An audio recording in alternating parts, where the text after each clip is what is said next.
What's going on, everybody? Scott here with a casual commentary.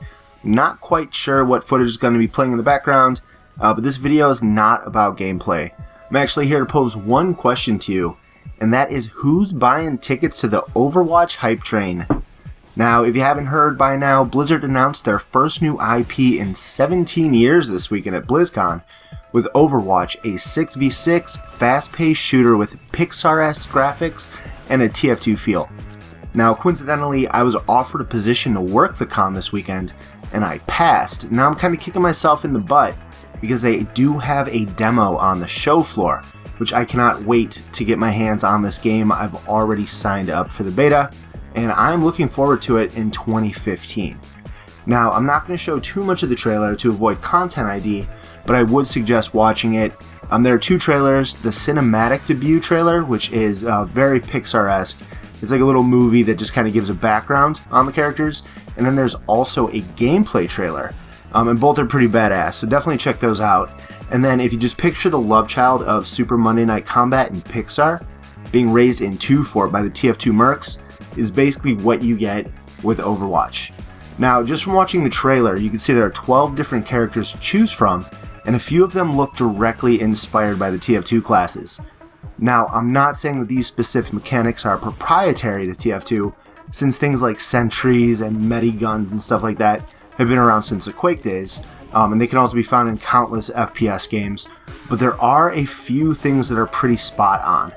Now, the characters do seem like they're all full of personality, and I'm genuinely curious to find out more about them. It would be nice to see a free-to-play first-person shooter where it actually has like a built-in lore, instead of having to go to like Meet the videos or comics or something like that to give you a backstory. So I'm keeping my fingers crossed that they actually do that. Now, if you look at the characters, Tracer, it seems to be the scout of the group with her extra speed. And then there's Torbjorn, who is the Engie, which if you watch the trailer, you can actually see him hammering away at sentries. And then on top of that, there's a nightmare come true for any scout main, Bastion, which is like a living level 3 sentry. I don't even want to imagine having to face that in-game. There's Farah, who seems to be the demolition expert of the group, and if you listen closely, you can even hear a slight accent, and it sounded Scottish to me. I didn't pay too much attention to it, but I would like to think that it's Scottish. It makes sense. Widowmaker's the sniper, Mercy's the medic, but probably the biggest "oh no they didn't" moment came in the form of Symmetra. If you watch this, I mean, she actually has a portal gun.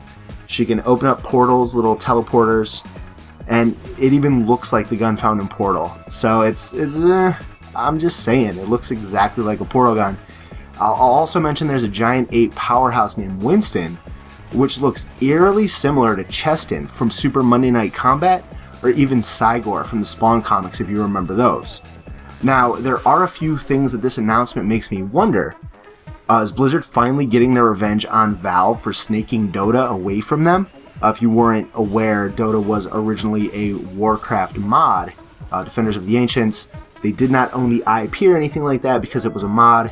Valve picked it up, they made the game, and as we know, the rest is history because that game is ridiculously popular, and they're making a lot of money from that. So I'm sure Blizzard isn't too happy. Now, another question is, will they be doing away with their usual subscription-based model to go after the free-to-play first-person shooter space currently owned by Valve and TF2 with the cosmetic microtransactions? TF2 is probably one of the only microtransaction free-to-play games that makes sense. You also have League of Legends. They're doing really well with their skins and stuff. It's probably the only free-to-play model that works without getting into that pay-to-win model, which doesn't really last too long. And then did Valve somehow catch wind of this game coming out? That's why they're adding the competitive into TF2 to get people hooked back on the game. Do they think it'll bring more people in, or is it going to turn into something like with CSGO where, you know, a portion of crates go to competitive? Are they actually going to focus on competitive? Which I guess we really can't even ask yet because it has not been officially confirmed. But if a Blizzard game comes out, you can bet your butt there will be some type of competitive gameplay for it. Maybe even do it with Hearthstone, which is a card game huge tournaments for Hearthstone, so I would not put it past seeing a competitive first-person shooter scene over at Blizzard.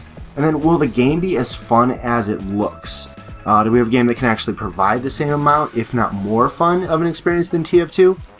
And then most importantly, if a game came out that had the same basic gameplay of TF2, different classes, objective-based, no bull crap, but with more polish and a fresh feel, would people actually leave TF2 to go over to this game? Or would the whole cosmetic items and what you've invested in your backpack keep you? Also, if a game like this comes out, TF2 is over 7 years old, it's not as polished as it could be. Do you think something like this would actually kick Valve in the butt to do like a TF3? And then we won't even get into would backpacks transfer over. I see an announcement like this and my mind just starts going crazy. I'm thinking all these things. And I wanted to make a video about it. I want a discussion below. Let me know what you think about this, because this is actually pretty exciting.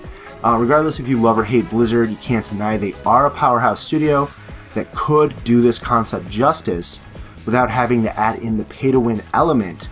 And that does kill so many potential free-to-play first-person shooters. I mean, they'll make some money up front, but people will not be playing that game for long, because there's no fun in jumping into a free-to-play game only to have the person with mommy's credit card have the high-tech weapons and everything like that. It does not last long. But I'll keep you posted on Overwatch, and you can sign up for the 2015 beta at playoverwatch.com, but you do need a Battle.net account to do so. And as always, guys, thank you for watching. Until next time, take it easy, and peace.